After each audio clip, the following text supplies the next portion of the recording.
जय श्री कृष्ण। राधे राधे। शास्त्रों में एकादशी का व्रत सभी व्रतों में श्रेष्ठ और उत्तम फल प्रदान करने वाला बताया गया है। एकादशी व्रत का वर्णन महाभारत की कथा में भी मिलता है। भगवान श्री कृष्ण ने स्वयं धर्मराज युधिष्ठिर को एकादशी व्रत के बारे में बताया था। इन्हीं एकादशी व्रतों में से एक निर्जला एकादशी भी है।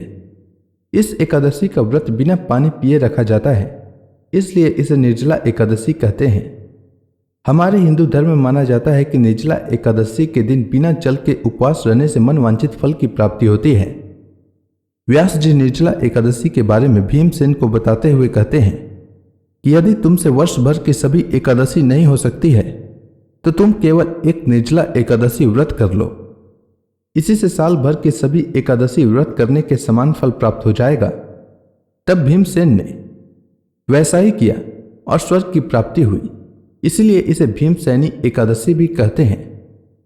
इस एकादशी का व्रत रखने से ही साल में आने वाली समस्त एकादशी के व्रत का फल प्राप्त होता है। इस व्रत में एकादशी के सूर्योदय से लेकर द्वादशी के सूर्योदय तक जल भी न पीने का विधान है। इस दिन निर्जल रहकर भगवान विष्णु की आराधना का विधान है। इस व्रत से दीर्घायु और मोक्ष की प्राप्ति होती है। आइए जानते हैं ज्येष्ठ मास के शुक्ल पक्ष में पड़ने वाली एकादशी यानी निर्जला एकादशी की शुभ मुहूर्त के बारे में। तो ज्येष्ठ मास के शुक्ल पक्ष की एकादशी तिथि का आरंभ 17 जून को सुबह 4:43 से होगा और ज्येष्ठ शुक्ल एकादशी तिथि का समापन 18 जून को सुबह 6:24 तक होगा। वहीं ज्येष्ठ शुक्ल द्वादशी तिथि 19 जून को सुबह 7:28 तक समाप्त होगा। निर्जला एकादशी व्रत इस साल 2024 में 18 जून को रखा जाएगा। अब आइए जानते हैं निर्जला एकादशी व्रत का पारण का शुभ मुहूर्त। तो जो लोग निर्जला एकादशी व्रत 18 जून को रखेंगे उनके लिए पारण का शुभ मुहूर्त 19 जून को सुबह 5:24 से सुबह 7:28 तक रहेगा। आपको इसी समय निर्जला एकादशी व्रत का पारण करना चाहिए। अब आइए जानते हैं निर्जला एकादशी के दिन सूर्योदय सूर्यास्त के बारे में।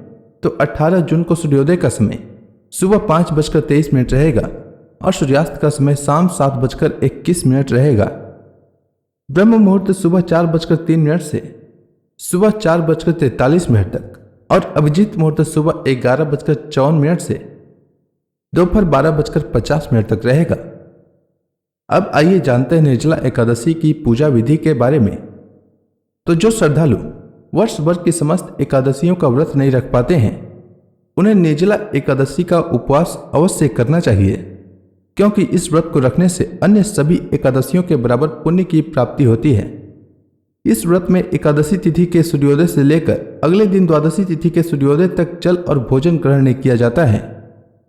एकादशी के दिन प्रातःकाल स्नान के बाद सर्वप्रथम भगवान विष्णु की विधि विधान से पूजा करें।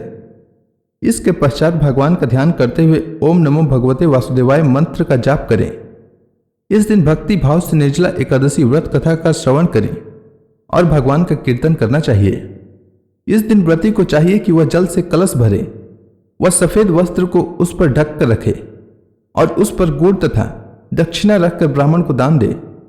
इसके बाद दान पुण्य आदि कर इस व्रत का विधान पूर्ण होता है।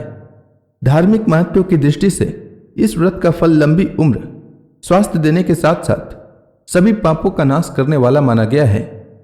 यह एकादशी व्रत धारण कर यथाशक्ति अन्न, जल, वस्त्र, आसन, फल आदि का दान करना चाहिए। इस दिन जल कलश का दान करने वाले श्रद्धालुओं को वर्ष भर की एकादशियों का फल प्राप्त होता है। इस एकादशी का व्रत करने से अन्य एकादशियों पर अन्न खाने का दोष छूट जाता है तथा संपूर्ण एकादशियों के पुण्य का लाभ भी मिलता है। श्रद्धापूर्वक जो इस पवित्र एकादशी का व्रत करता है वह समस्त पापों से मुक्त होकर अविनाशी पद को प्राप्त होता है। उम्मीद है आपको ज्येष्ठ मास के शुक्ल पक्ष में पड़ने वाली एकादशी यानी निर्जला एकादशी की शुभ मुहूर्त और उसके बारे में संपूर्ण जानकारी अच्छी लगी होगी। अगर आपको यह वीडियो अच्छी लगी हो तो कमेंट सेक्शन में ओम नमो भगवते वासुदेवाय लिखना न भूलें। धन्यवाद।